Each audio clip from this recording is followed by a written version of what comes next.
नमस्कार, सत श्री अकाल, आदाब। मैं हूं आपका होस्ट एंड दोस्त अमान सिद्दीकी। स्वागत करता हूं आपका एक और बेहतरीन से सेशन के अंदर। तो जैसे कि आज से हम शुरुआत करने जा रहे हैं अपनी स्टैटिस्टिक्स, हम पढ़ने जा रहे हैं 11th क्लास की। तो जैसे कि आप लोग अभी 10th से किस में आए हैं, 11th के अंदर आए हैं, तो आपके लिए सब्जेक्ट बिल्कुल ही न्यू हो जाता है कि सर अभी तक तो हम स्टैटिस्टिक्स को मैथ्स के अंदर एक सिर्फ टॉपिक के तौर पे पढ़ते थे। सर एक चैप्टर था हमारा मैथ्स में एंड में जाके स्टैटिस्टिक्स, जहां पे हम मीन मीडियन मोड कैलकुलेट करते थे।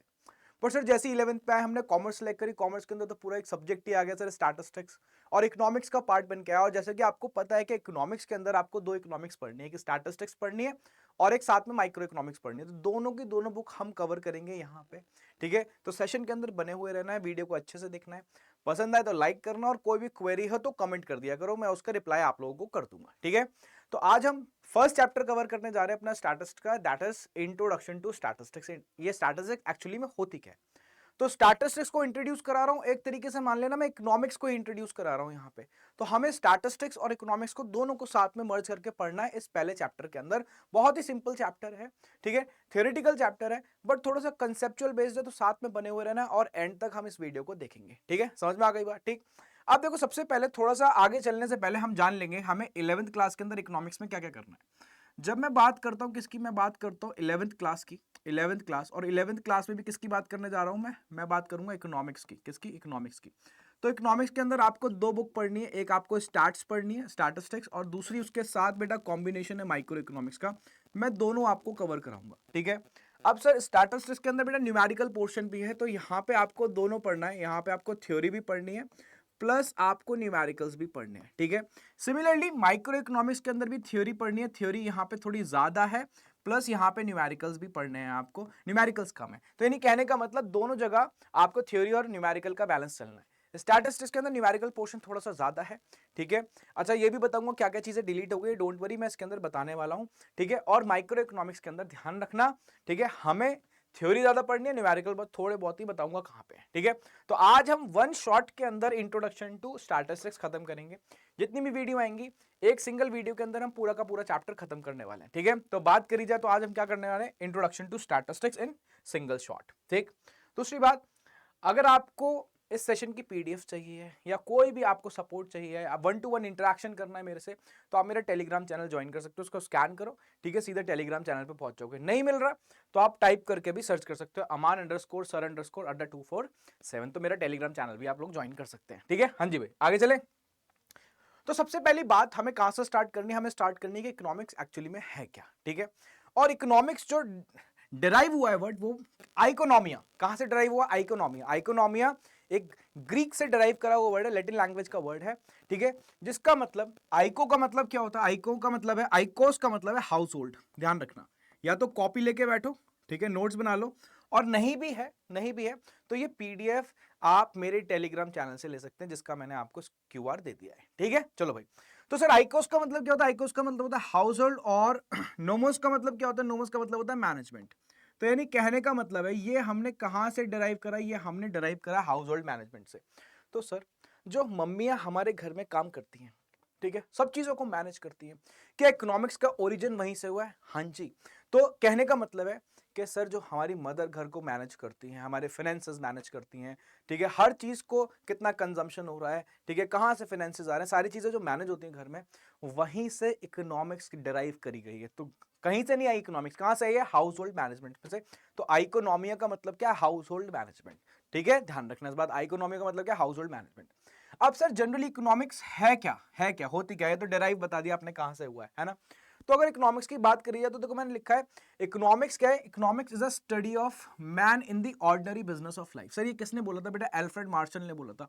सर एल्फ्रेड मार्शल कौन है बेटा? एल्फ्रेड मार्शल एक बहुत बड़े इकोनॉमिस्ट थे। आप इनके थ्योरीज माइक्रो इकोनॉमिक्स में पढ़ोगे, चैप्टर आएगा कंज्यूमर इक्विलिब्रियम, वहां पे मैं इनको बहुत डिटेल में पढ़ाऊंगा। तो इन्होंने इकोनॉमिक्स की डेफिनेशन दी। इन्होंने क्या बोला है कि इकोनॉमिक्स क्या होती है? स्टडी ऑफ मैन, लोगों की स्टडी है। किस चीज के अंदर लोगों की स्टडी करनी है?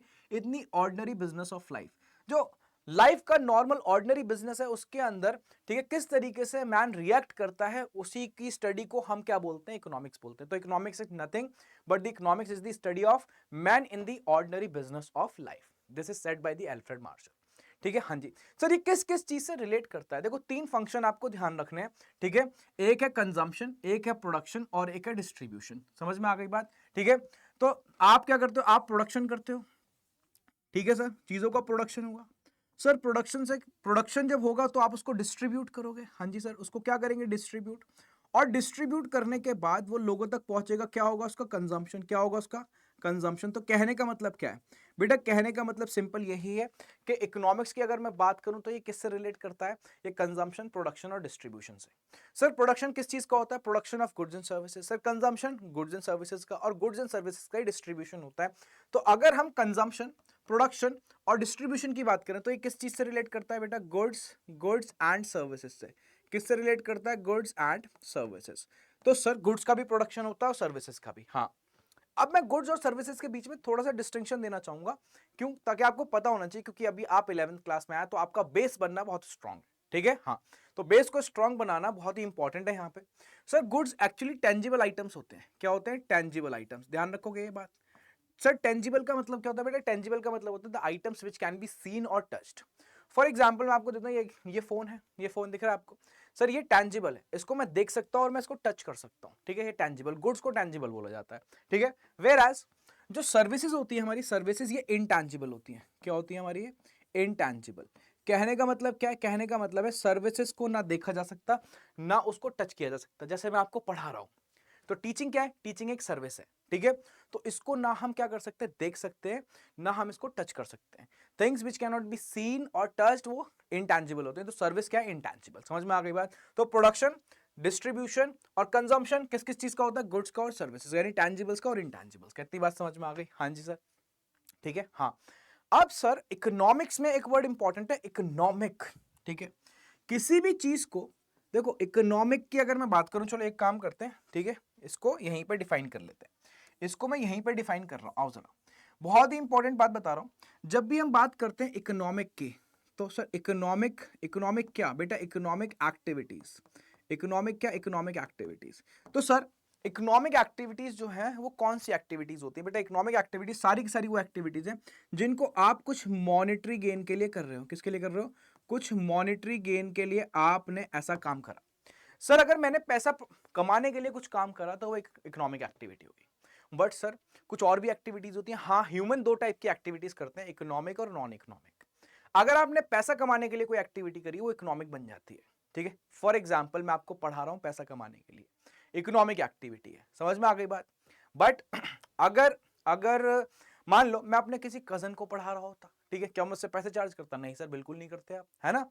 तो वो नॉन इकोनॉमिक के अंदर आ जाएगी। यानी अगर आपने कोई एक्टिविटी करी है पैसा कमाने के लिए, इकोनॉमिक, पैसा ना कमाने के लिए non economic. Sir for example बेटा मैं बाल कटवाने चला गया शॉप पे, ठीक है। हाँ, तो ये कौन सी एक्टिविटी है? ये एक तरीके से ये मेरी पर्सनल एक्टिविटी है, जो ह्यूमन एक्टिविटीज के अंदर, नॉन इकोनॉमिक एक्टिविटीज के अंदर आएंगी। तो अगर मैं कोई रिलीजियस काम कर रहा हूं, मैं पूजा कर रहा हूं, नमाज पढ़ रहा हूं, ठीक है, तो ये भी नॉन इकोनॉमिक के अंदर आएंगे। समझ गए? तो कोई भी अगर आप एक्टिविटी कर रहे हो, ह्यूमन एक्टिविटी कर रहे हो और वो मॉनेटरी गेन के लिए कर रहे हो, तो वो इकोनॉमिक एक्टिविटी कहलाती है। कितनी सिंपल सी बात है। तो सर ये बात कहां से आई? ये बात यहां से आई कि हम जो इकोनॉमिक एक्टिविटीज करते हैं आर दोस्त, ठीक है, that are done for monetary gain. ध्यान रखना। तो इकोनॉमिक एक्टिविटीज किसके लिए करी जाती हैं? पैसा कमाने के लिए। पहली स्लाइड मुझे लगता है क्लियर हो गई, एक एक चीज डिटेल में समझाती है। आगे चलते, ठीक है। साथ साथ में बने हुए रहना है। पहले बता रहा हूं कि एक एक वीडियो के अंदर चैप्टर बिल्कुल निचोड़ देंगे बढ़िया तरीके से, ठीक है। हाँ जी। अब सर पूरे चैप्टर के अंदर कुछ की टर्म्स यूज होंगी और आप लोग बेटा भी 10th से 11th में आए तो आपके लिए बहुत सारी चीजें न्यू हो जाएंगी। तो कुछ नहीं करते, हम पहले चैप्टर का बढ़िया सा बेस बना लेते हैं कि आगे इन फ्यूचर अगर ये टर्म्स यूज होती हैं तो हमें उनका मतलब पता होना चाहिए। सर सबसे पहली टर्म है बेटा कंज्यूमर। अब सर कंज्यूमर तो हमें पता है सर, आओ जरा फिर इसको दूसरी तरीके से समझ लेते हैं। देखो एक वर्ड होता है कस्टमर, एक वर्ड होता है क्या? एक होता है कस्टमर और एक होता है कंज्यूमर। अब समझे बात को? क्यों पढ़ाना है मेरे को? कस्टमर अलग होता है, कंज्यूमर अलग होता है, ठीक है। कंज्यूमर कौन है बेटा? कंज्यूमर वो बंदा है, the one who consumes, the one who consumes. वो इंसान जो क्या करता है, वो इंसान जो कंज्यूम करता है वो कंज्यूमर होता है। कहने का मतलब क्या है? मान लो मैं मार्केट में गया हुआ था, मेरी मम्मी का फोन आया, मम्मी ने बोला बेटा मैगी ले आना। मैंने मैगी खरीद ली, मैंने घर पे जाके दे दी, मम्मी ने खा ली मैगी। मम्मी मेरी कंज्यूमर हुई, मैं कस्टमर हुआ। कस्टमर तो वो है जो सामान खरीद रहा है।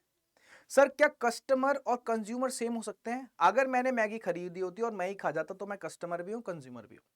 बट इस वाले केस में जो पहले वाला केस था उसके अंदर मैं सिर्फ कस्टमर था, कंज्यूमर मेरी मम्मी थी। करेक्ट है? कितनी सिंपल सी बात है। तो सर कंज्यूमर कौन होता है? The one who consumes is known as consumer, और कस्टमर मैंने आपको बता दिया जो सामान को खरीदता है। कोई प्रॉब्लम की बात तो नहीं। तो क्या लिखा है? Buys goods and services for personal use and consumes it. And उसको क्या करता है? एंड कंज्यूम्स इट, उसको क्या करता है? कंज्यूम करता है। ठीक है, समझ में आ गई बात? ध्यान रख लेना। तो कोई बंदा जो गुड्स एंड सर्विसेज खरीद रहा है और उसको क्या कर रहा है? कंज्यूम कर रहा है, उसको हम कंज्यूमर बोलेंगे। ठीक है, डन। उसके बाद नेक्स्ट पे जो सर सेलर कौन होता है? तो सिंपल है बेटा, जो गुड्स एंड सर्विसेज बेचता है सर, प्रोड्यूस नहीं करता। सुन लो मेरी बात को, इधर आओ। सर गुड्स बनाता कौन है? बेटा गुड्स बनाता है मैन्युफैक्चरर। गुड्स कौन बनाता है बेटा? मैन्युफैक्चरर बनाता है गुड्स। गुड्स कौन बनाता है? मैन्युफैक्चरर। सर मैन्युफैक्चरर बना के किसको बेचता है बेटा? वो बेचता है होलसेलर को। किसको? होलसेलर, है ना। होलसेलर किसको बेचता है बेटा? रिटेलर को। किसको बेचता है? रिटेलर को, है ना। और सर रिटेलर किसको बेचता है बेटा? रिटेलर बेचता है कंज्यूमर्स को। किसको बेचता है? कंज्यूमर्स को। सुन रहे हो मेरी बात? सर तो यहां पे बात हो रही है सेलर की। तो सर यहाँ पे सेलर कौन है बेटा? यहाँ पे सेलर है ये होलसेलर और रिटेलर। सर ये सामान बना नहीं रहे, ये सामान खरीद के आगे बेच रहे हैं। समझ में आ गई बात? तो जो सामान बनाता है वो प्रोड्यूसर होता है या मैन्युफैक्चरर होता है? जो सामान सिर्फ बेचता है उसको सेलर बोलते हैं। इसलिए लिखा है sells goods and services for earning the profit. कोई ऐसा बंदा जो सिर्फ क्या करता है? गुड्स एंड सर्विसेज बेचता है प्रॉफिट कमाने के लिए, उसको सेलर बोलते हैं। सर प्रोड्यूसर कौन है? मैंने अभी बताया ये प्रोड्यूसर जो सामान बनाता है, मैन्युफैक्चर करता है। ठीक है, समझ में आ गई बात? जो सामान मैन्युफैक्चरर करता है, यानी कहने का मतलब प्रोड्यूस करता है, उसको प्रोड्यूसर बोलते हैं। तो प्रोड्यूसर कौन है? प्रोड्यूस करता है, देखो प्रोड्यूस करता है गुड्स को, ठीक है, या सर्विस को प्रोवाइड करता है। तो सर क्या आप प्रोड्यूसर हो? हाँ बिल्कुल मैं प्रोड्यूसर हूं। और क्यों हूं मैं प्रोड्यूसर? क्योंकि मैं एजुकेशनल सर्विसेज प्रोड्यूस कर रहा हूं। समझे बात को? हाँ जी सर। सर एम्प्लॉय कौन होता है बेटा? एम्प्लॉय एक वो बंदा है जो दूसरे के लिए काम करता है। सर किसके लिए काम करता है? एम्प्लॉयर के लिए। तो सर आप एम्प्लॉय भी हो? हाँ मैं एम्प्लॉय हूँ, मैं अड्डा 247 के लिए काम कर रहा हूँ। समझ में आ गई बात? तो एम्प्लॉय कौन है बेटा? Employee works for others, others के लिए काम करते हैं और उनको क्या मिलता है बेटा? वेजेस एंड सैलरीज मिलती है। क्या मिलती है? Wages and salaries. एम्प्लॉयर कौन है? एम्प्लॉयर वो बंदा है, ठीक है, जिन्होंने एम्प्लॉय को अपने पास रख रखा है ना, और वो क्या करते हैं? उनको पेमेंट करते हैं वेजेस और सैलरीज की। सर इकोनॉमिक एक्टिविटी अभी बता के आ चुका हूं। इकोनॉमिक एक्टिविटी वो एक्टिविटी जो ह्यूमन करते हैं फॉर अर्निंग इनकम। ये बातें ध्यान रख लेना, कुछ की टर्म्स मैंने आपको बता दी जो पहले चैप्टर के लिए काफी ज्यादा इंपॉर्टेंट होने वाली हैं। ठीक है सर, आगे चलते हैं। अब अगर बात करें, नेक्स्ट आता है बेटा स्केर्सिटी एंड चॉइस। ये टॉपिक काफी ज्यादा इंपॉर्टेंट टॉपिक है, तो इसके ऊपर एक काम करते हैं, इसके ऊपर बेटा हम बना देते हैं स्टार। क्या बना देते हैं? स्टार बना देते हैं। ठीक है, अब अगर बात करें हम इसकी, जरा ढंग से सुनते रहना आप लोग। ठीक है, हाँ जी। स्केर्सिटी का मतलब है बेटा, स्केर्सिटी है क्या बेटा? स्केर्सिटी का मतलब है कमी, है ना, कमी, किसी चीज की कमी हो जाना। ठीक है, अब सर यहाँ पे हमें क्यों पढ़नी पड़ रही है? कमी क्यों पढ़नी पड़ रही है और स्केर्सिटी के साथ चॉइस क्यों पढ़नी पड़ रही है? इसका एक बहुत ही छोटा सा एग्जांपल लेते हैं। ठीक है, मैं बोल रहा हूँ बेटा problem of choice arise he scarcity की वजह से होती है। सर इस बात का मतलब क्या? मैं बोल रहा हूँ एक चॉइस करना किसी चीज की, ये प्रॉब्लमेटिक बात होती है। चलो आप खुद ही सोच लो, सर लाइफ में चॉइसेस आ जाती हैं तो डिसीजन लेना पड़ जाता है, और जब डिसीजन लेना पड़ जाता है तो सर टेंशन होती है, वो थोड़ी प्रॉब्लम क्रिएट कर देती है। मानते हो इस बात को? तो चॉइस हमेशा प्रॉब्लम क्रिएट करती है। एक एग्जांपल आप रिसेंटली अपना ही ले लो। सर 10th के बाद हम 11th के अंदर आए तो हमें चॉइसेस लेनी पड़ी। सर ह्यूमैनिटीज, कॉमर्स और साइंस लेनी पड़ी। सर बड़ी दिक्कत हुई चूज करने में, फिर कॉमर्स को हमने बेस्ट स्ट्रीम को हमने सिलेक्ट करा, कॉमर्स को। करेक्ट है बात? हाँ जी सर। अब दूसरी बात सुनो, तो सर चॉइस करने में दिक्कत होती है, तो चॉइस एक प्रॉब्लम है। सर ये अराइज पता है किसकी वजह से होती है? ठीक है, ये अराइज होती है स्केर्सिटी की वजह से। आप ढंग से सुनते रहना, ढंग से सुनते रहना। ठीक है, हाँ जी सर। सर चॉइसेस हमें तब करनी पड़ती हैं लाइफ के अंदर जब चीजें हमारे पास कम होती हैं। चॉइसेस कब करनी पड़ती हैं? जब चीजें हमारे पास बेटा कम होती हैं। आओ जरा समझेंगे इस बात को दूसरे तरीके से। ठीक है, दूसरे तरीके से मैं समझाता हूं इस बात को। सर मान लो बेटा ये हैं आपके अमान सर। अमान सर हैं आपके, ठीक है, हाँ जी। सर अमान सर के हाथ, सर पे ये क्या है बेटा? ये अंबानी का हाथ है। मेरे सर पे, मेरे सर पे क्या है बेटा? अंबानी का हाथ है, हैंड, अंबानीज हैंड। ठीक है, हाँ जी सर। सर क्या मतलब इस बात का? बेटा इस बात का मतलब मेरे को पैसे की कमी नहीं है, और जब भी मेरे को पैसे की कमी नहीं है, जब भी मैं मार्केट में जाऊंगा, ठीक है, तो मेरे को कभी चॉइस करने की जरूरत ही नहीं पड़ेगी क्या खरीदना है क्या नहीं खरीदना। चॉइस कभी नहीं करनी पड़ेगी। ठीक है, सब चीज खरीद के ले आऊंगा। सुन रहे हो बात? सब चीज खरीद के ले आऊंगा मैं। तो यानी सर आपको चॉइस क्यों नहीं करने पड़ रही? क्योंकि बेटा मेरे पास किसी चीज की कमी नहीं है, मेरे पास रिसोर्सेज क्या है? मेरे पास रिसोर्सेज क्या है? अनलिमिटेड। मेरे पास रिसोर्सेज क्या है? अनलिमिटेड। बट सर फिर क्या हुआ बेटा? फिर थोड़ी सी दिक्कत आई।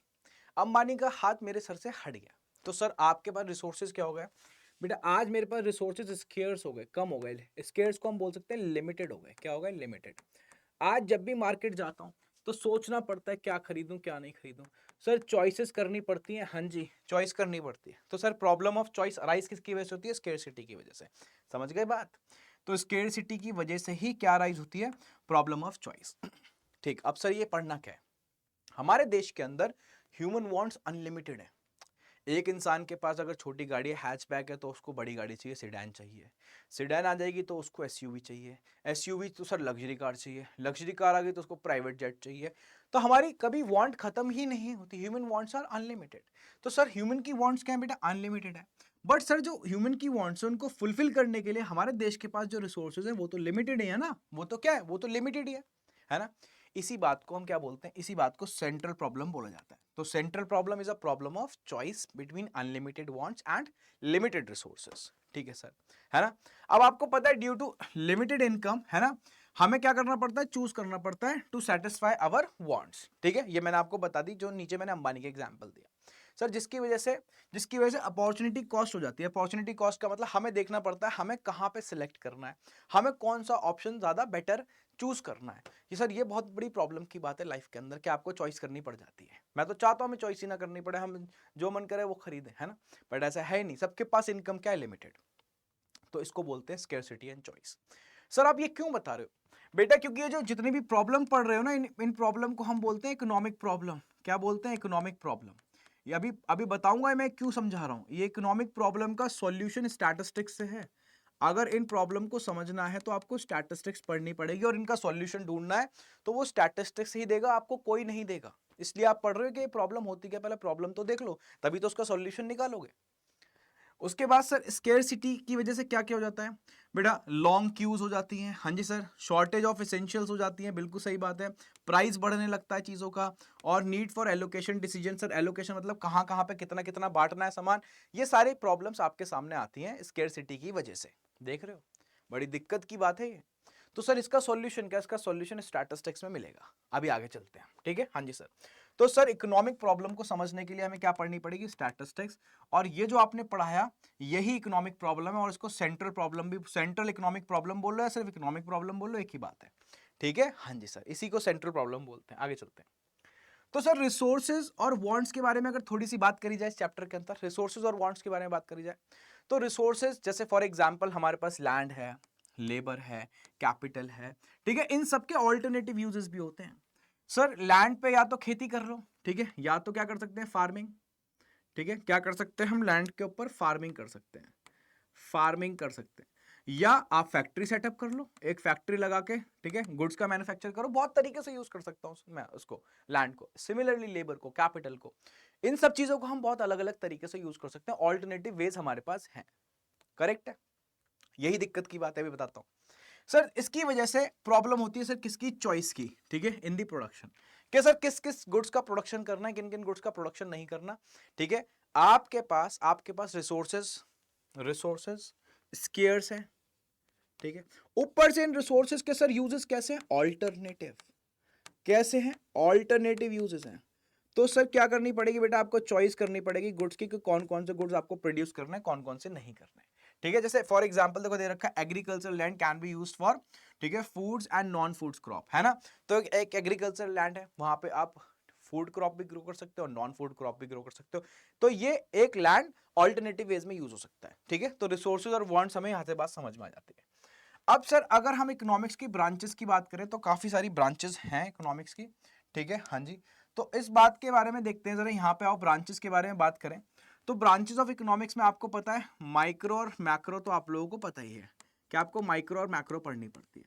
साथ में ही इसके आपको पॉजिटिव और नॉर्मेटिव भी पढ़नी पड़ती है। क्या पढ़नी पड़ती है? अभी बताऊंगा चैप्टर के एंड में।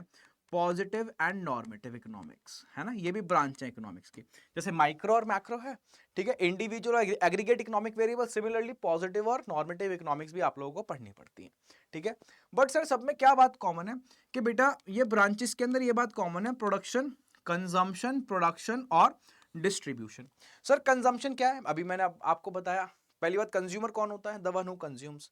तो आप अगर चीज, ठीक है, अपने लिए यूज कर रहे हो, study of how consumers make choices based on the income and prices, तो वो कंजम्पशन के अंदर आप पढ़ोगे कि एक सिंगल कंज्यूमर किस तरीके से चॉइस करता है based on the income and prices. कहने का मतलब सर मान लो डिमांड है सर, ठीक है, अगर प्राइस बढ़ेगा तो सर डिमांड कम हो जाएगी, है ना, बट अगर इनकम बढ़ेगी तो आप पढ़ोगे माइक्रो के अंदर कि डिमांड बढ़ भी सकती है और घट भी सकती है। ये बात, ये तो पढ़ना पड़ेगा ना, आपका कंजम्पशन पैटर्न आपके इनकम और प्राइस पे डिपेंड करता है, इनकम को वाई से डिनोट करते हैं इकोनॉमिक्स में, ठीक है। हाँ जी सर।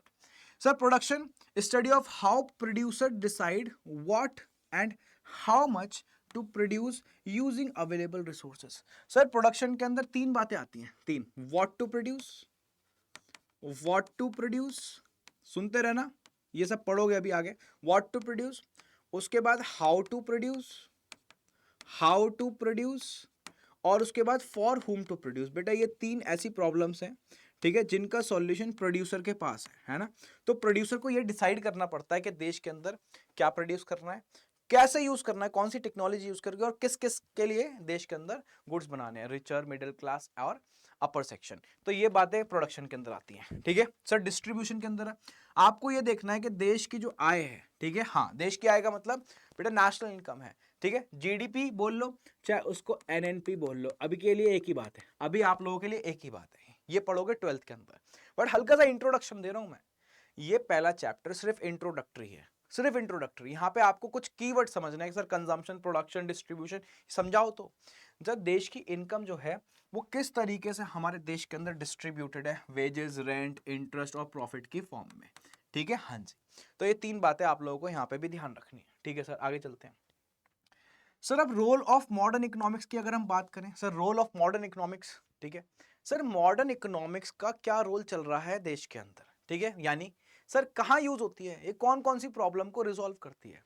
तो सबसे बड़ी प्रॉब्लम हमारे देश के अंदर पॉवर्टी की है, ठीक है बेटा। पॉवर्टी पता है क्या होती है, पॉवर्टी होती है inability, inability of a person, inability of a person to fulfill, to fulfill, to fulfill minimum requirements of life, to fulfill minimum requirements, minimum requirements of life। बिल्कुल बहुत ही सिंपल डेफिनेशन दिया मैंने आपको पॉवर्टी की। Sir एक person अगर अपनी minimum requirements of life meet नहीं कर पा रहा है तो आप उसको गरीब बोलोगे। बट सर एक क्वेश्चन यहाँ पे और बन जाता है कि मिनिमम रिक्वायरमेंट्स हैं क्या, किसी इंसान की अलग होती है, किसी इंसान की अलग होती है, कुछ लेके चल लो, ठीक है। फॉर एग्जाम्पल रोटी कपड़ा मकान तो आपको पता ही है सर, रोटी कपड़ा मतलब, रोटी का मतलब फूड, ठीक है, मकान का मतलब शेल्टर, शेल्टर, और सर कपड़ा का मतलब clothing, food, shelter and clothing. इसके अंदर दो बातें और डाल दो, एजुकेशन भी डाल दो, ठीक है, हाँ ये भी बेसिक नीड्स में, और हेल्थ भी डाल दो, ये भी बेसिक नीड्स में ही आएंगी। तो ये पांच चीजें जो बंदा अपनी फुलफिल नहीं कर पा रहा है, ये पांच चीजें जो बंदा अपनी फुलफिल नहीं कर पा रहा है, बेटा गरीब हमारे देश के अंदर, ठीक है।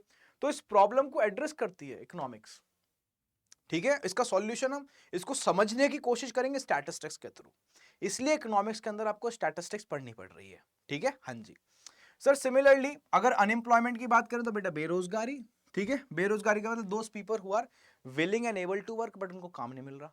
सर एक बंदा है काम करना चाहता भी है और लायक भी है, विलिंग एंड एबल, बट वो मार्केट में जाता उसको जॉब ही नहीं मिलती, बेटा अनएम्प्लॉयमेंट। ये भी हम स्टैटिस्टिक्स के थ्रू समझेंगे। और आप एक बात ध्यान रख लेना, ठीक है, अनएम्प्लॉयमेंट जो होती है, अनएम्प्लॉयमेंट लिख देता हूँ यहाँ पे मैं, कुछ बातें याद करते चलो। Unemployment is just a reflection, is just a reflection, reflection of poverty. बेटा पॉवर्टी और अनएम्प्लॉयमेंट दोनों साथ साथ चलते हैं, एक बड़ा भाई तो एक छोटा भाई, बड़ा भाई पॉवर्टी, छोटा भाई अनएम्प्लॉयमेंट, ये बात ध्यान रख लेना। तो unemployment is just a reflection of poverty, ठीक है। हाँ जी सर। इनइक्वालिटी, बेटा हमारे देश के अंदर अमीर अमीर बहुत ज्यादा अमीर होते चले जा रहे हैं, रिचर ज्यादा रिचर होते चले जा रहे हैं, और पुअर जो है और बेटा पुअर होते चले जा रहे हैं। तो दोनों के बीच का ये जो गैप है ये बढ़ता जा रहा है, इसको हम इनइक्वालिटी बोलते हैं, है ना। तो ये भी एक प्रॉब्लम की बात है, ठीक है, जिससे गरीबी और बढ़ रही है। सर रिसोर्सेज को किस तरीके से देश के अंदर एलोकेट करना है, और सर डिजास्टर्स और उनका इकोनॉमिक इम्पैक्ट भी समझना है। तो इसके लिए हमें स्टैटिस्टिक्स की जरूरत पड़ेगी। ये इकोनॉमिक्स के, मॉडर्न इकोनॉमिक्स के रूल्स हैं, ठीक है। तो सारी प्रॉब्लम्स हैं। उसके बाद why study statistics and economics. अब देखो वही बात जो मैं अभी बोल रहा था, क्या आपको स्टैटिस्टिक्स को इकोनॉमिक्स के अंदर क्यों पढ़ना पड़ रहा है, इस बात के ऊपर सारी हम चर्चा करेंगे। आज का सेशन टोटली एनसीईआरटी के ऊपर बेस्ड है, टोटली आपकी जो एनसीईआरटी है उसके ऊपर बेस्ड है। मैं आपको पहले ही बता देता हूँ, ठीक है। हाँ जी, कोई रिफ्रेशर नहीं, कोई कुछ नहीं, पूरा एनसीईआरटी पे बेस्ड। आपको थोड़ा सा पता भी तो चलनी चाहिए किस तरीके से आपको चीजें पढ़नी है, ठीक है। हाँ, तो आपको बहुत सारे सेशंस ऐसे देखने को मिलेंगे जहां पे एनसीईआरटी इंप्लीमेंट नहीं होती, बट यहाँ पे मैं पूरी एनसीईआरटी इंप्लीमेंट करने वाला हूँ। तो why study statistics in economics, economics में स्टैटिस्टिक्स को क्यों पढ़ना है। तो पहले तो हमें समझना पड़ेगा सर स्टैटिस्टिक्स होती क्या है ना। जब आपको समझ में आ जाएगा स्टैटिस्टिक्स होती क्या है, तभी तो आप ये बता पाओगे कि हमें इकोनॉमिक्स के अंदर स्टैटिस्टिक्स को पढ़ना क्यों है आखिरकार, है ना, ठीक है। तो बेटा systematic collection and analysis of data. अगर मैं शॉर्ट में बोलूं, अभी मैं डिटेल में जाऊंगा, पहले मैं हल्का सा बेस सेट कर रहा हूं ताकि आपको दिक्कत ना हो। अभी मैं और डिटेल में जाऊंगा स्टैटिस्टिक्स के होती क्या है, ठीक है। Sir systematic collection, sir collection किस चीज का बेटा, डेटा का, डेटा का कलेक्शन, ठीक है सर। और उस डेटा का क्या सर, एनालिसिस, किसका एनालिसिस, डेटा का। तो डेटा का कलेक्शन करना, ठीक है, और फिर उस डेटा को एनालाइज करना। पहले ऑर्गेनाइज भी करते हैं, प्रेजेंट भी करते हैं, ठीक है, उसके बाद एनालाइज करते हैं, फिर इंटरप्रिटेशन भी देते हैं। ये सब बातें होती हैं, अभी आगे मैं बताऊंगा आपको। बट आप अभी थोड़ा सा समझ लो कि सर कहीं से मार्केट से डेटा उठा लिया, नंबर्स उठा लिए, जैसे फॉर एग्जांपल आपकी क्लास में बच्चों के कैसे मार्क्स आ रहे हैं, तो एक एक बच्चे का कलेक्ट करना पड़ेगा ना डेटा।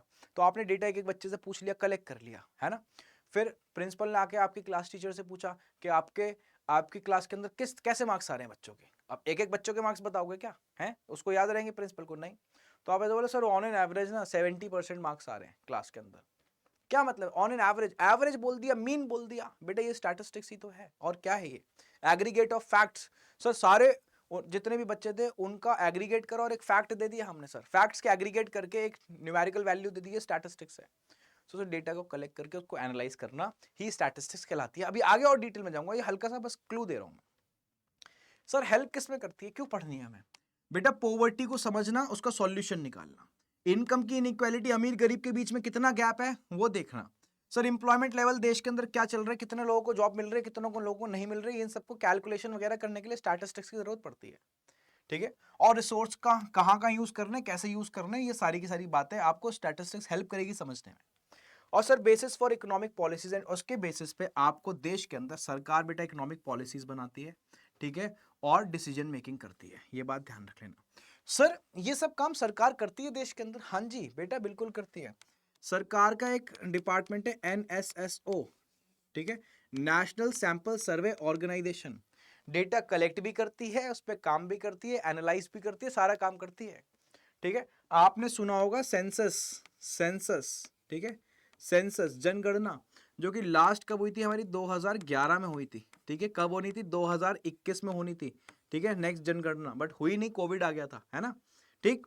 तो बेटा ये सारी बातें ये सब एनएसएसओ डिपार्टमेंट हैंडल करता है, ध्यान रख लेना, ये नेक्स्ट चैप्टर में पढ़ाऊंगा इसके बारे में, कलेक्शन ऑफ डेटा के अंदर। आओ जरा और चलते हैं चैप्टर के अंदर। सर डेफिनेशन इकोनॉमिक्स की भी एक बार बता दो, मैंने अभी मीनिंग तो बता दिया था इकोनॉमिक्स का, एक बार डेफिनेशन और देख लो मॉडर्न इकोनॉमिक्स के अकॉर्डिंग। अब सर मॉडर्न इकोनॉमिक्स के अकॉर्डिंग, हाँ जी थोड़ी बहुत तो देखनी पड़ेगी। Sir economics is the study, economics एक स्टडी है किस चीज की, हाउ पीपल एंड सोसाइटी, देखो दो चीज, लोग और सोसाइटी। देखो ये लोग सोसाइटी का ही पार्ट है, बट हम लोगों को देख रहे हैं इंडिविजुअली और पूरी सोसाइटी को भी देख रहे हैं, उनको कलेक्टिवली भी देख रहे हैं। choose to employ scarce resources that could have alternative uses to produce various commodities and to distribute them for consumption among various persons and groups in the society। अब ये मैंने क्या बोला, आपको सेम बात मैं अभी पहले बता के आया हूं, अब उनको इकट्ठा करके एक जगह मैंने अलाइन कर दिया और इकोनॉमिक्स की, मॉडर्न इकोनॉमिक्स की डेफिनेशन बन गई। सर इकोनॉमिक्स स्टडी करता है कि लोग और सोसाइटी, ठीक है, क्या करते हैं, चूज करते हैं टू एम्प्लॉय स्केर्स, जो रिसोर्सेज हमारे देश के पास वो तो स्केर्स है, अनलिमिटेड तो है नहीं, एक दिन खत्म हो जाने हैं, है ना, ठीक है। और इन रिसोर्सेज के ऑल्टरनेटिव यूजेस भी हैं, उनको हम अलग अलग जगह यूज कर सकते हैं। जैसे आप खेती की जमीन को आप फूड क्रॉप के लिए भी यूज कर सकते हो और नॉन फूड क्रॉप के लिए भी यूज कर, ऑल्टरनेटिव यूजेस है ना, हाँ। और produces various commodities and to distribute them for consumption, और फिर प्रोडक्शन करने के बाद उसको डिस्ट्रीब्यूट करना है, डिस्ट्रीब्यूट करने के बाद लोगों के पास पहुंचेगा, वो कंज्यूम करेंगे, है ना। तो इस स्टडी से रिलेट करती है इकोनॉमिक्स कि भाई देश के अंदर जो लोग हैं, सोसाइटी हैं, ठीक है, वो रिसोर्सेज जो कि स्केर्स हैं और उनके ऑल्टरनेटिव यूज, उनको कैसे यूज करेंगे ताकि डिस्ट्रीब्यूट करें, ठीक है, और लोग उसको क्या कर पाए, लोग उसको कंज्यूम कर पाए। बोलो भाई, इतनी बात सबको क्लियर है? यहां तक तो बात सबको क्लियर होनी चाहिए, है ना। आगे चल रहा हूं मैं, आगे चलते हैं। अब sir why study statistics economics, ठीक है, हाँ, ये तो मैंने आपको कवर करके बता दिया ऑलमोस्ट। अब स्टैटिस्टिक्स को देखना है सर इकोनॉमिक्स के अंदर, ठीक है, हाँ जी, आओ जरा। मैंने आपको कुछ बातें ऑलरेडी कवर कर दी है, बट यहां से थोड़ी सी बात इंपॉर्टेंट स्टार्ट हो जाएगी जो पेपर के अंदर पूछी जाती है। सर इकोनॉमिक प्रॉब्लम, ये चैप्टर आपका बेस बना रहा है आगे स्टैटिस्टिक्स का, ठीक है, और कुछ नहीं है चैप्टर आप ये सुन लो, ये अभी स्टैटिस्टिक्स नहीं है, हल्का सा इंट्रोडक्शन दे रहा हूं। इसलिए करा क्योंकि आपके सिलेबस के अंदर ये चैप्टर है, ये थ्योरेटिकल चैप्टर आपको बताता स्टैटिस्टिक्स क्या है, तो पढ़ लेना है इसको अच्छे तरीके से। बट आगे जो चैप्टर आएंगे वो स्टैटिस्टिक्स पूरी डिटेल में मैं जाने वाला हूं उसके अंदर, ठीक है। और ऐसे ही पढ़ाऊंगा कि किसी ने स्टैटिस्टिक्स पूरे यूट्यूब पे पढ़ा ही नहीं होगी, ठीक है, हाँ जी। सर तो इकोनॉमिक प्रॉब्लम अभी पीछे पड़ी थी। इकोनॉमिक प्रॉब्लम को क्या बोलते हैं हम? सेंट्रल प्रॉब्लम, ठीक है, जहां पे हमारे पास रिसोर्सेज क्या होते हैं? लिमिटेड। क्या होते हैं रिसोर्सेज हमारे पास? लिमिटेड, ध्यान रखना। तो economic problem need facts, datas to be understood and solved. Yes sir, बिल्कुल सर। सर इकोनॉमिक्स के अंदर स्टैटिस्टिक्स का पढ़ना इतनी देर से बता रहा हूं, क्यों जरूरी है? क्यों जरूरी है? अरे जो प्रॉब्लम है उनसे रिगार्डिंग डेटा आपने कलेक्ट करा होगा, है ना सर। आगे से प्रॉब्लम को सॉल्व करना है ना, समझना है और सॉल्व करना है। सर जब डेटा आएगा तो हमें समझ में आएगी एक्चुअली प्रॉब्लम कितनी बड़ी है। सर फिर उसके सॉल्यूशन पे काम करा जाएगा, उस डेटा को एनालाइज करके वहीं से सॉल्यूशन निकलेगा। तो कहने का मतलब है सर उसको समझना, फैक्ट्स और डेटा कलेक्ट करना, ठीक है, ताकि हमें समझ में आए और उसके लिए एक सॉल्यूशन डिराइव करना। इसलिए स्टैटिस्टिक्स इकोनॉमिक्स के अंदर पढ़ी जाती है, ठीक है, हाँ। Sir these facts are called, इसको इकोनॉमिक डेटा बोला जाता है। फैक्ट्स को हमेशा डेटा ही बोलूंगा, डाटा डाटा मत करना यहां पे, डाटा डाटा मत करना, पहले बता रहा हूं, वरना चाटे चाटे ही लगेंगे, ठीक है। डेटा, उसको क्या बोलोगे? डेटा, ठीक है, हाँ जी सर, डेटा। तो सर जो फैक्ट्स है वो क्या होता है? वो डेटा होता है, ठीक है सर। सर पर्पस क्या है डेटा कलेक्शन? जो आपने डेटा कलेक्ट करा उसको एनालाइज कर रहे हो, उसका पर्पस क्या है? उसका पर्पस है बेटा प्रॉब्लम को समझना अच्छे तरीके से, ठीक है, उसके रीजंस देना और पॉलिसीज बनाना उसको सॉल्व करने के लिए। ये बात तो आपको पता ही है, समझ में आ गई बात। तो आपने पहले अपनी क्लास का डेटा कलेक्ट करा, बच्चों के मार्क्स देखे, फिर प्रिंसिपल ने देखेंगे यार ये तो, ठीक है, ये तो दिक्कत है, बच्चों के मार्क्स हमारे 70% आ रही है, बड़ी दिक्कत है, 80-90% आनी चाहिए ना कम से कम, है ना। फिर कॉजेस पे एक्सप्लेन, सर क्यों हो रहे हैं, कुछ बच्चों के कम आ रहे हैं, कुछ बच्चों के ज्यादा रहे, कॉजेस पे वर्क करेंगे। फिर उसके रिगार्डिंग बच्चों के लिए पॉलिसीज बनाएंगी, कैसे पढ़ाया जाए उनको। यही तो है स्टैटिस्टिक्स, और क्या है स्टैटिस्टिक्स। तो इकोनॉमिक्स में स्टैटिस्टिक्स इसलिए पढ़ी जाती है ताकि प्रॉब्लम को समझें, उसके कॉजेज देखें और उसके लिए एक सॉल्यूशन फाइंड करा जाए। कोई प्रॉब्लम की बात तो नहीं, यहां तक सब क्लियर है? Done done done done. Sir अब आ जाओ सर स्टैटिस्टिक्स के ऊपर। अब तो बता दो स्टैटिस्टिक्स क्या है। आपने अभी तक ये बताया है, ठीक है, कि हम स्टैटिस्टिक्स को इकोनॉमिक्स के अंदर क्यों यूज कर रहे हैं। पहले इकोनॉमिक्स समझाया, इकोनॉमिक्स क्या है, उसकी कुछ प्रॉब्लम्स क्या होती है, इकोनॉमिक प्रॉब्लम समझाई मैंने, और मैंने ये बताया स्टैटिस्टिक्स को इकोनॉमिक्स के अंदर पढ़ना क्यों है। बट मैंने अभी तक ये नहीं बताया स्टैटिस्टिक्स होती क्या है। अब मैं यहां से स्टार्ट करूंगा, दोनों स्टैटिस्टिक्स पढ़ाऊंगा, सिंगुलर सेंस भी और प्लूरल सेंस भी, ठीक है, हाँ जी। अब सर स्टैटिस्टिक्स एक मैथमेटिक्स की ब्रांच है, ठीक है, हाँ जी सर। सर ये बात तो हमें यहीं से पता चल जाती है कि टेंथ क्लास के अंदर भी हमने ये चीज पढ़ी थी। टेंथ क्लास के अंदर पढ़ी थी, नहीं पढ़ी? लास्ट चैप्टर था स्टैटिस्टिक्स, है ना। तो branch of mathematics dealing with mathematics की ऐसी ब्रांच जो किससे डील करती है? सर डेटा को कलेक्ट करना, उस डेटा को एनालाइज करना, सर उस डेटा को इंटरप्रेट करना, उस डेटा को प्रेजेंट करना, ठीक है, न्यूमेरिकल डेटा को। समझ में आ गई बात? तो sir collection, organisation, presentation, analysis, analysing the data, और उसका इंटरप्रिटेशन मतलब समझाना डेटा को, इससे रिलेट करता है, ठीक है। सर कहां कहां यूज होती है स्टैटिस्टिक्स? बहुत जगह यूज, इकोनॉमिक्स में तो यूज होती है जो पढ़ने जा रहे हो, मैनेजमेंट में यूज होती है, सोशियोलॉजी में यूज होती है, साइकोलॉजी में यूज होती है, एटसेट्रा। सारे सब्जेक्ट के अंदर स्टैटिस्टिक्स यूज होती है ऑलमोस्ट, ठीक है। अब सर डेटा दो टाइप के होते हैं, हाँ जी। एक डेटा क्वांटिटेटिव होता है, एक क्वालिटेटिव होता है। वो डेटा जिसको आप नंबर्स में एक्सप्रेस कर सकते हो, ठीक है सर। सर स्टूडेंट के मार्क्स कर सकते हो? हाँ जी सर, मार्क्स को हम एक्सप्रेस कर सकते हैं नंबर्स में, वो क्वांटिटेटिव डेटा कहलाएगा। बट सर क्वालिटेटिव डेटा, बेटा क्वालिटेटिव डेटा फॉर एग्जांपल आप कितने मोटिवेटेड चल रहे हो, क्या आप मुझे बता सकते हो? क्या आप मेरे से बोलोगे सर हम 80 मोटिवेट चल रहे हैं, सर हम 70 मोटिवेटेड चल रहे हैं? नहीं कर सकते ना। तो सर जिस जिस डेटा को हम नंबर्स में एक्सप्रेस नहीं कर सकते उस डेटा को क्वालिटेटिव डेटा बोलते हैं। मोटिवेशन किस में आता है? क्वालिटेटिव में। समझ में आ गई बात? तो जैसे for example description, descriptive, gender, skills, health, ठीक है, आप कितने हेल्दी हो, नंबर से बताओगे सर हम 2 हेल्दी हैं, 3 हेल्दी हैं ना, आप उसको डिफाइन ही नहीं कर सकते नंबर्स में।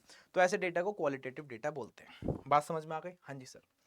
सर अब स्टैटिस्टिक्स करती क्या है? स्टैटिस्टिक्स क्या करती है बेटा? हेल्प्स, इकोनॉमिस्ट की बहुत ज्यादा हेल्प करती है। अब देखो सारी चीजें मेरे को इकोनॉमिक्स के पर्सपेक्टिव में इसलिए बतानी है स्टैटिस्टिक्स के अंदर, क्योंकि आप स्टैटिस्टिक्स इन इकोनॉमिक्स पढ़ रहे हो, स्टैटिस्टिक्स इन इकोनॉमिक्स आप पढ़ रहे हो, तो इसलिए स्टैटिस्टिक्स को थोड़ा डिटेल में पढ़ाना पड़ेगा, but in terms of in relation with the economics.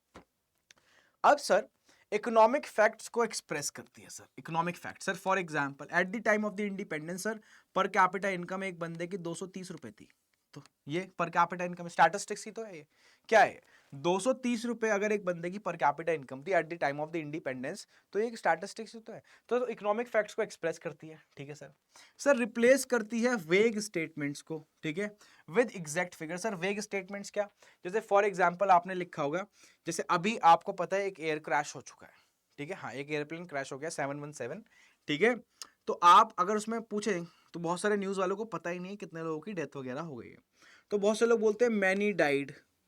अब भैया मैनी डाइड का मतलब क्या है? मैनी डाइड का मतलब क्या है? हमें पता ही नहीं है मैनी डाइड का मतलब क्या है। मैनी का मतलब क्या है? डिफाइन करो ना। Many is not statistics, statistics एक फैक्ट है एक्चुअल। तो आपको बताना पड़ेगा, आपको बताना पड़ेगा। जैसे मैंने यहाँ पे लिख रखा है, बताओ क्या?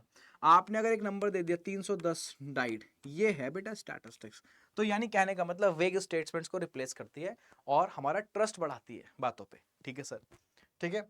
आज सर क्या करती है? कंडेंस, कंडेंस करती है सर। कंडेंस का मतलब इकट्ठा करती है मास डेटा को using averages. Sir for example अभी मैंने एग्जांपल दिया था, आपके क्लास के अंदर 80 बच्चे हैं, अब एक एक बच्चे के मार्क्स जानने बैठूंगा बड़ी दिक्कत आ जाएगी। मैं प्रिंसिपल हूँ स्कूल का, तो मैं टीचर के पास बोलूंगा भैया एक नंबर बताओ। टीचर क्या करेगी? सबका स्कोर कलेक्ट करेगी, उसका एवरेज निकाल लेगी। एवरेज सब छोड़ो, आईपीएल के अंदर बहुत सारे बॉलर्स होते हैं, आपने देखा होगा उसकी उनकी स्पीड आती है बॉलिंग की, जब बॉलिंग करते हैं तो स्पीड लिख के आती है। तो मैं पूछ रहा हूँ भाई बुमराह ने पूरे मैच के अंदर किस स्पीड से बॉल फेंकी? तो आप एक एक बताने लोगे पहले ओवर में फर्स्ट बॉल इतनी स्पीड से, सेकंड ओवर में सेकंड बॉल इतनी स्पीड से, नहीं ना। आप सबको इकट्ठा करके एवरेज निकाल के एक वैल्यू बताओगे भैया ऑन एन एवरेज, ठीक है, उसने 120 किलोमीटर पर आवर की स्पीड से बॉल फेंकी। तो कंडेंस करता है, बहुत सारे डेटा को इकट्ठा करके एक जगह फेंक देता है, बात खत्म। तो सर कंडेंस करता है मास डेटा को, एवरेज यूज करके, वेरिएंस यूज करके, सारी की सारी चीजें, ठीक है। हाँ सर समराइज करने में काम आता है, हाँ summarise and present meaningful insights, और आपको बहुत मीनिंगफुल इनसाइट्स देता है। इनसाइट्स का मतलब जब आप डेटा को देखते हो तो ऐसी बातें, कुछ आपको ट्रेंड्स पता चलने लगते हैं चीजों के, ठीक है। जैसे मैं आपको एक बात बताता हूँ, आप पढ़ोगे 12th में जाके, जैसे 19 ईयर ऑफ 1921 है, इसको ईयर ऑफ ग्रेट डिवाइड बोलते हैं। इससे पहले हमारे देश की पॉपुलेशन कभी बढ़ती कभी घटती, कभी बढ़ती कभी घटती, ऐसे रहती थी। बट सर इसके बाद से there is a consistent rise in the population, ठीक है। हाँ जी, तो सर जब तक डेटा को नहीं देखोगे तब तक इंसाइट नहीं मिलेगा ना कि ईयर कौन सा था 1921, ठीक है। मीनिंगफुल इंसाइट्स कहाँ से मिलती हैं? मीनिंगफुल इंसाइट्स हमें स्टैटिस्टिक्स को स्टडी करने से मिलती है, इसलिए हम स्टैटिस्टिक्स को पढ़ते हैं। बहुत इंपॉर्टेंट बातें हैं सारी ये, ठीक है, इंपॉर्टेंस भी है स्टैटिस्टिक्स की। अब सर मेन बात आ जाती है, ये जो पेपर में पूछा जाता है पहले बता देते हैं, ठीक है। हाँ जी, पेपर में जो पूछा जाएगा वो पहले लिख दूंगा मैं यहाँ पे आके। Sir statistics in plural sense, statistics in plural sense. अब सर प्लूरल का मतलब आपको पता है एक से ज्यादा चीजों को हम क्या बोलते हैं? प्लूरल। पहले आओ, सबसे पहले मैं आपको समझा ही दूं एक बात, इधर आओ। जब भी आप स्टैटिस्टिक्स किसमें पढ़ते हो? प्लूरल सेंस के अंदर, ठीक है। हाँ, तो वहां पे हमेशा डेटा की बात होगी, नंबर्स की बात होगी, फैक्ट्स की बात होगी। अब ये क्या है, ये मैं क्यों बोल रहा हूं? सर प्लूरल सेंस के अंदर एक्चुअली में जो स्टैटिस्टिक्स को प्लूरल सेंस क्यों बोल रहे हो? क्योंकि it is aggregate of facts. Aggregate, aggregate का मतलब क्या होता है? आप मुझे एक बात बताओ जरा, ढंग से सोच के बताना आप मुझे। अभी आपने क्लास के बच्चों का डेटा इकट्ठा करा तो काफी सारे बच्चे थे ना, एग्रीगेट ले रखा है आपने फैक्ट्स का, तो क्या उसके अंदर बहुत सारा डेटा इंक्लूडेड नहीं है? और जब भी मैं बोलता हूं बहुत सारा, तो बहुत सारे का मतलब प्लूरल नहीं होता। तो स्टैटिस्टिक्स इन प्लूरल सेंस का मतलब ही है aggregate of facts, aggregate of facts, ठीक है सर। सर सिंगुलर सेंस में भी पढ़नी है, हाँ भी पीछे ले जा रहा हूं, पहले थोड़ा सा बेस मेंटेन कर दूं, बेस बना दूं। सर सिंगुलर सेंस का मतलब क्या है बेटा? सिंगुलर सेंस का मतलब मेथड, मेथड। आप जब ये स्टैटिस्टिक्स पढ़ोगे तो आपको एक मेथड दिखाऊंगा स्टैटिस्टिक्स परफॉर्म करने का, ठीक है? क्या सर? आप अभी डेटा को पहले कलेक्ट करना सीखोगे, आपका second chapter collection of data ही है। फिर उस डेटा को ऑर्गेनाइज करना सीखोगे, क्या सीखोगे? ऑर्गेनाइज करना। फिर ऑर्गेनाइज करने के बाद आप डेटा को प्रेजेंट करना सीखोगे, ठीक है? फिर डेटा को मेरे बेटा एनालाइज करना सीखोगे, और सर फिर बाद में आप उसको इंटरप्रेट करते हो। क्या करते हो? इंटरप्रेट। इंटरप्रेट का मतलब रिजल्ट देते हो, कंक्लूजन देते हो। तो ये सर क्या है? ये स्टेप बाय स्टेप हमें चलना है, ये हमें स्टेप बाय स्टेप चलना है हमें। सुन रहे हो मेरी बात को? इसी को हम क्या बोलते हैं? इसी को बेटा हम मेथड बोलते हैं। और मेथड, मेथड तो सर सिर्फ एक होता है, एक मेथड तो सर सिर्फ एक होता है, सिंगल मेथड, है ना? तो सर जब सिंगल होता है तो सिंगल का मतलब सिंगुलर, तो इसलिए स्टैटिस्टिक्स को सिंगुलर फॉर्म ये है और स्टैटिस्टिक्स इन प्लूरल फॉर्म ये है, ठीक है? अब जरा समझेंगे होता क्या है ये प्लूरल, ठीक है? आओ जरा थोड़ा डिटेल में चले जाएं इसके अंदर, ठीक है? ये रहा sir statistics in plural sense का मतलब पता है क्या? रेफर्स टू न्यूमेरिकल फैक्ट्स, ठीक है? अभी मैंने बताया एग्रीगेट ऑफ फैक्ट्स, और फैक्ट्स हमेशा न्यूमेरिकली ही होते हैं, और data that are systematically collected and organized for a specific purpose। यानी सर, ठीक है, एग्रीगेट ऑफ फैक्ट्स मतलब कहने का मतलब है जो आपने न्यूमेरिकल डेटा कलेक्ट करा है इतने सारे लोगों का, उनका एग्रीगेट कर दो, जो आपको सिंगल वैल्यू मिलेगी वो आपकी स्टैटिस्टिक्स इन प्लूरल सेंस होगी। सर और डिटेल में समझाओ, आओ जरा फीचर से समझते हैं, ठीक है? सर पहली बात, स्टैटिस्टिक्स इन प्लूरल सेंस क्या रिप्रेजेंट करता है बेटा? Numerical information, it is aggregate of facts. For example दो, कुछ एग्जाम्पल लेके आयो। 75% लिटरेसी रेट, ठीक है? हाँ जी। अब लिटरेसी रेट क्या एक बंदे का है क्या? पूरे देश का है ये, समझ में आ गई बात? हाँ सर 6.5% जीडीपी ग्रोथ, ठीक है? 6.5% जीडीपी ग्रोथ क्या सिर्फ ये एक बंदे की है? सर पूरे देश की है, और देश के जीडीपी बेटा हम लोगों के कंट्रीब्यूशन से बनता है, एग्रीगेट ऑफ फैक्ट है ये भी, ठीक है? हाँ सर आगे, सर 10 करोड़ अनएम्प्लॉयड लोग घूम रहे हैं हमारे देश के अंदर, ये सब बेटा आपका क्या है? ये स्टैटिस्टिक्स है सिंगुलर सॉरी प्लूरल सेंस की। सर उसके बाद नेक्स्ट बेटा बेस्ड ऑन ऑब्जर्वेशन एंड और रिकॉर्ड्स। सर ये जो जितनी भी स्टैटिस्टिक्स है, जितने भी न्यूमेरिकल फैक्ट्स हैं, ये हम किस बेस पे ले रहे हैं बेटा? It is based on observation. किस पे बेस्ड है ये ऑब्जर्वेशन पे बेस्ड है। अब सर कलेक्टेड थ्रू, कैसे कलेक्ट करा हमने इनको बेटा? सर्वेस करा के, सेंसस करा के, ठीक है, रिपोर्ट्स करवा के, है ना? तो इनको हमने डेटा कलेक्ट करा है। उसके बाद sir use to describe a suitable या सिचुएशन और कंपेयर द ट्रेंड्स। हम इसको क्या करते हैं? हम इसको यूज करते हैं किसी सिचुएशन या किसी ट्रेंड को कंपेयर करने के लिए। Sir it helps to understand the population growth. For example population growth कैसी है, ठीक है? रेनफॉल लेवल्स, ठीक है, एग्जाम रिजल्ट, ये सारी की सारी ये किस सिचुएशन को समझाती हैं, ये ट्रेंड्स को कंपेयर करती हैं। और सर ये हमेशा प्लूरल होती है, मैंने आपको बता दिया। Treated like a group of facts, ठीक है, that is statistics are accurate, ठीक है? हाँ जी सर। सर एग्जांपल्स देना सर स्टैटिस्टिक्स प्लूरल सेंस के, आओ जरा समझे बात को। सर इंडिया पॉपुलेशन मैंने आपको बता दिया कितनी है, ठीक है? 138 करोड़, ठीक है, बल्कि ज्यादा ही होगी, अब जब सेंसस आएगा तो हमें पता चलेगी। अच्छा लास्ट 2011 के सेंसस के अकॉर्डिंग 121 करोड़ है पॉपुलेशन, ठीक है सर। सर इन्फ्लेशन का रेट दे रखा है कितना? इन्फ्लेशन 2022 की इन्फ्लेशन कितनी दे रखी है, ठीक है? 6.7%। और सर एक स्टूडेंट ने इकोनॉमिक्स में सर उसके कितने आ गए बेटा? 95%। तो ये सारे आपके स्टैटिस्टिक्स प्लूरल सेंस है, ठीक है? हाँ तो यानी कहने का मतलब सर, एक तो डेटा का एग्रीगेट करना, है ना? हाँ जी सर। सर किसी पर्पस के लिए करना, है ना? पर्पस भी होता है, ध्यान रख लेना, ठीक है? ये बात दो तो आपको भूलनी ही नहीं है बात, ठीक है? आगे चलते हैं सर। सर बात करते हैं स्टैटिस्टिक्स इन सिंगुलर सेंस की। बेटा स्टैटिस्टिक्स इन सिंगुलर सेंस का मतलब क्या है?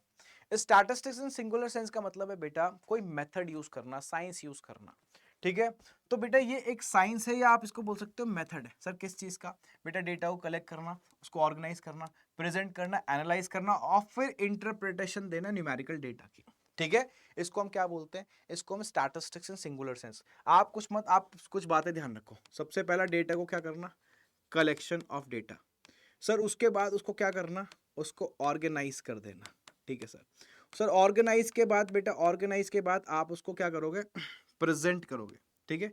हाँ प्रेजेंटेशन, प्रेजेंटेशन बेटा, प्रेजेंटेशन के बाद आप डेटा को क्या करोगे? प्रेजेंट करने के बाद, ठीक है, आप उसको एनालाइज करोगे, एनालाइज, और एनालाइज करने के बाद आप उसको समझाओगे तो उसको बोलते हैं इंटरप्रिटेशन। इंटरप्रिटेशन, ये लो भाई, बात हो गई खत्म, ये लो, ठीक है। ये 5 पॉइंट आपको इसके अंदर लिखने होते हैं। ये आपकी स्टैटिस्टिक्स सिंगुलर सेंस। और why it is singular sense? Because it is a method. ये क्या है? एक मेथड है।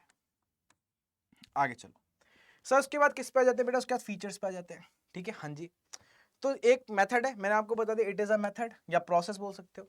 इसके अंदर आपको पता है 5 स्टेप्स मेनली आते हैं, मैंने आपको बता दिया, ठीक है। कलेक्शन, ऑर्गेनाइजेशन, प्रेजेंटेशन, एनालिसिस और क्या, ठीक है, प्रेजेंटेशन, ठीक है, सॉरी इंटरप्रिटेशन, ठीक है। डेटा को गैदर करना, उसको अरेंज करना, ठीक है, ऑर्गेनाइजेशन, और उसको प्रेजेंट करना, चाहे डायग्राम्स के थ्रू, टेबल्स के थ्रू, चार्ट्स के थ्रू, प्रेजेंटेशन। सर फिर एनालाइज करना, एनालाइज के अंदर आप काफी सारी चीजें पढ़ोगे, सेंट्रल टेंडेंसी, मीन, मीडियन, ठीक है, एंड मोड, ये सारी बातें आप लोग पढ़ने वाले हो, ठीक है। सब पढ़ेंगे इसके अंदर हम, इंडेक्स नंबर, कोरिलेशन पढ़ेंगे। अच्छा, कौन सा चैप्टर निकाल दिया गया इस बार वो भी बताने जा रहा हूँ, चलो बता देता हूँ। पहले आपको एक चैप्टर पढ़ना पड़ता था, डिस्पर्जन, काफी बड़ा चैप्टर हुआ करता था एक टाइम पे ये, ठीक है। हाँ, बट अब सिलेबस के अंदर नहीं है, आपको नहीं पढ़ना, पिछले साल भी नहीं था, ठीक है, काफी टाइम पहले इसको निकाल दिया गया है, ठीक है, अब नहीं पढ़ना, पता होना चाहिए। सर सारे सब्जेक्ट्स में यूज्ड इन ऑल सब्जेक्ट्स, चाहे इकोनॉमिक्स, बिजनेस, साइंस, कुछ भी हो, सब जगह यूज होती है, और treated as a singular noun, singular noun की तरह इसको यूज करते हैं। ये तो मैंने आपको समझा दिया। लास्ट टॉपिक देख लो, कुछ इसकी इंपॉर्टेंसेस देख लो, कुछ इसकी इंपॉर्टेंसेस देख लो आप जरा जल्दी से, ठीक है। हाँ जी, अब अगर बात करी जाए बेटा इंपॉर्टेंसेस की, तो बहुत ही इंपॉर्टेंट बात हो जाती है ये। सर स्टैटिस्टिक्स को हम यूज कैसे करते हैं और कहाँ करते हैं? सर पहला, helps in understanding economic problem. अभी पूरी इकोनॉमिक प्रॉब्लम समझा के आया हूं कि इकोनॉमिक प्रॉब्लम होती क्या बेटा? इकोनॉमिक प्रॉब्लम सेंट्रल प्रॉब्लम होती है, सेंट्रल प्रॉब्लम, याद है? अब सेंट्रल प्रॉब्लम की अगर हम बात करें तो central problem is a problem of choice between unlimited wants and limited resources, पीछे पड़ा है, उसको समझने में काम आती है स्टैटिस्टिक्स। सर फिर प्रॉब्लम्स के लिए सॉल्यूशन निकालना, पॉलिसी मेकिंग करना, है ना, उसमें काम आती है, पीछे मैंने आपको बता दिया है बात, ठीक है। हाँ जी सर। सर फोरकास्टिंग में काम आती है, हाँ, फ्यूचर ट्रेंड, जैसे फॉर एग्जांपल स्टॉक मार्केट के अंदर तो बहुत ही ज्यादा यूज होती है ये, ठीक है। हाँ जी, स्टैटिस्टिक्स। सर उसके बाद मेक्स कंपैरिजन इजियर, और हमें दो चीजों को कंपेयर करना आसान हो जाता है, हम ये बता पाते हैं दो ऑप्शंस में से कौन सा ऑप्शन बेटर है, ठीक है। सर कॉम्प्लेक्स डेटा को बहुत अच्छे तरीके से सिंप्लीफाई करके लिख देती है, हाँ जी, और हेल्प करती है किसकी? इकोनॉमिक रिसर्च के अंदर, ठीक है। आगे किसी टॉपिक के ऊपर फर्दर रिसर्च और डेवलपमेंट करनी है, उसको और ग्रो और डेवलप करना है, तो बेटा आपके लिए स्टैटिस्टिक्स काम आएगी, ठीक है। इतना जरा सा ही चैप्टर है ये, इंट्रोडक्टरी चैप्टर है, इसके अंदर इंपॉर्टेंट मैं आपको बता देता हूँ। पहली मैंने आपको बता दिया, थोड़ी एक टॉपिक और कराऊंगा अभी मैं, टेंशन मतलब, एक टॉपिक अभी और कराऊंगा। इसके अंदर आप सेंट्रल प्रॉब्लम पढ़ लेना जो मैंने बताई है, ये तो मैं माइक्रो के अंदर भी पढ़ाऊंगा, ठीक है। इसके अंदर आप इकोनॉमिक्स की डेफिनेशन याद करनी है आपको, ठीक है। हाँ, स्टैटिस्टिक्स की डेफिनेशन याद करनी है, स्टैट्स की, ठीक है। दोनों फॉर्म में पढ़नी है, ये तो जरूर आएगा, ठीक है, ये तो पेपर के अंदर जरूर है, प्लूरल सेंस के अंदर और सिंगुलर सेंस के अंदर, ये आपको दोनों पढ़नी है, इतना टॉपिक तो रट लेना, ठीक है। हाँ जी, अब सर एक टॉपिक आप और बता रहे हो, बिल्कुल बता रहा हूँ एक टॉपिक और मैं, ठीक है। वो टॉपिक है पॉजिटिव। देखो ये टॉपिक मैं वैसे भी पढ़ाने वाला हूँ, ये माइक्रो के अंदर भी है, पॉजिटिव और नॉर्मेटिव, ठीक है। हाँ जी, ये भी इकोनॉमिक्स के ब्रांचेस हैं, ठीक है। सर पॉजिटिव इकोनॉमिक्स किससे डील करता है बेटा? पॉजिटिव इकोनॉमिक्स डील करता है व्हाट इज से। व्हाट इज का मतलब क्या होता है मैं अभी समझा रहा हूँ, ठीक है। हाँ, और नॉर्मेटिव पता है किससे डील करता है? व्हाट शुड बी से। किससे डील करता है बेटा? ये डील करता है व्हाट शुड बी से। अब इस बात का मतलब, यानी कहने का मतलब सिचुएशन क्या है, यानी रियलिस्टिक सिचुएशन से डील करता है। किससे डील करता है? रियलिस्टिक सिचुएशन में, एक्चुअली में सिचुएशन है क्या। और व्हाट शुड बी की अगर हम बात करें तो पता है किससे डील करता है? व्हाट शुड बी डील करता है कि क्या होना चाहिए, इमेजिनरी, ये इमेजिनरी बातें करता है। अब एक एग्जांपल दूंगा आपको समझ में आ जाएगा। इमेजिनरी को आइडियलिस्टिक भी आप बोल सकते हो, आइडियलिस्टिक सिचुएशन से डील करता है। बस सर एक एग्जांपल दो, जैसे population of the country is rising at an alarming rate, हमारे देश की पॉपुलेशन बहुत तेजी से बढ़ रही है। सर ये क्या बात रियल है? हाँ सर रियल है, रियलिस्टिक सिचुएशन है, ये पॉजिटिव इकोनॉमिक्स है। क्या हो रहा है? व्हाट इज, क्या है? पॉपुलेशन सर तेजी से बढ़ रही है, करेक्ट है। अब sir government should take steps to control the population of the country. Sir सरकार को कुछ ऐसे स्टेप लेने चाहिए, लिए तो नहीं है, लेने चाहिए, इमेजिनरी बात, आइडियलिस्टिक बात है ना। तो अगर ये सब बातें हो रही हैं तो व्हाट शुड बी, लेने चाहिए क्या? स्टेप्स, ठीक है। तो ये बेटा नॉर्मेटिव आ जाती है, इसको बोलते हैं नॉर्मेटिव इकोनॉमिक्स। तो नॉर्मेटिव इकोनॉमिक्स डील करती है व्हाट शुड बी से या व्हाट ऑट टू बी से, और ये डील करती है किससे, व्हाट इज से। तो ये टॉपिक भी इंपॉर्टेंट है, ये भी आपको पढ़ना है, इसके अंदर ध्यान रखना है, स्टार बना दिया है। समझ में आ गई बात? तो आई होप आपको आज का चैप्टर बिल्कुल समझ में आ गया है, ठीक है। That is introduction to statistics. इसी तरीके से सारे चैप्टर पढ़ाता हुआ चले जाऊंगा, बने हुए रहना है, पहली मैंने आप लोगों को बता दिया, ठीक है। समझ में आ गई बात? ये बात ध्यान रख लेना, पहली मैंने आपको बता दी, ठीक है। और टेलीग्राम चैनल, इसका पीडीएफ ये चाहिए, अभी पीडीएफ शेयर कर दूंगा टेलीग्राम चैनल पे, तो वीडियो के लिंक के साथ डाल दूंगा, ताकि आप लोगों को प्रॉब्लम ना है, उसको देख लेना। टेलीग्राम ज्वाइन करने का क्यूआर स्कैन करो। अदरवाइज आप टाइप कर सकते हो अमान अंडरस्कोर, ठीक है, अमान अंडरस्कोर सर अंडरस्कोर अड्डा 24/7, ठीक है, और आपको चैनल मिल जाएगा टेलीग्राम। बोलो भाई, समझ में आ गई बात? क्लियर है? ठीक है। तो आई होप सबको वीडियो अच्छी लगी, तुम लोगों को बिल्कुल बढ़िया तरीके से। वीडियो को लाइक कर दिया करो, तो पता चलती है कि हाँ अच्छी लगी है। वीडियो को लाइक कर देना, और कमेंट करके ये बता देना मेरे को कि क्या क्या क्वेरीज हैं, क्या क्या और चीज़ चाहिए, मैं उस तरीके से सारी चीज़ें लाऊंगा। प्रैक्टिस सेशन भी लाऊंगा। अभी तो पहले चैप्टर पढ़ेंगे, सिलेबस को कवर करेंगे, ताकि आपके जो एग्जाम्स आ रहे हैं उनके अंदर प्रॉब्लम ना हो किसी बच्चे को भी, ठीक है। वरना मैं तो छोड़ो, घर वाले ही चाटे चाटे, ठीक है। तो उससे बचने के लिए सबसे बढ़िया काम है कि पढ़ाई टाइम पे स्टार्ट कर लो। एक ही सिंगल तो वीडियो देखनी है, पीडीएफ आपको मिल जाएगी, ठीक है। चलो अगले सेशन के अंदर मिलेंगे, सारे के सारे टाइम पे आ जाना, ठीक है। टिल देन नमस्कार, सत श्री अकाल, आदाब। मैं हूँ आपका होस्ट दोस्त अमान सिद्दीकी। मिलते हैं अगले एक और धमाकेदार सेशन में। चलो भाई, बाय।